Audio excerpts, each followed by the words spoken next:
এই কচুরি হচ্ছে চিংড়ি মাছ, নারকেল দুধ আর কাঁঠালের বিচি এই যে আছে, কাঁঠালের বিচি দিয়ে তারপরে ভাজি করতে হবে। এই যে কাঁঠালের বিচি, এই কাঁঠালের বিচি সিসে হচ্ছে কচুরির ভিতরে দিতে হবে। আমাদের কাঁঠালের বিচি বাটা শেষ। এই যে পেঁয়াজ আর রসুন বেটে নেব।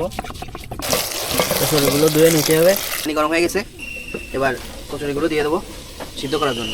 গরম পানিতে একটু সিদ্ধ করে নিতে হবে, নাহলে গলা ধরবে।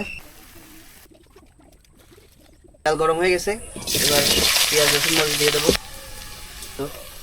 তো বাদামে একটা কালার চলে আসছে। এবার চিংড়ি মাছ দিয়ে দেবো, পানি দিয়ে দেবো। কাঁঠালের বিচিগুলো এই যে সিসে রাখেছি এগুলো এখন এর ভিতরে দিয়ে দেবো। সিদ্ধ হয়ে গেছে, যে নারকেলের দুধ দিয়ে দেবো।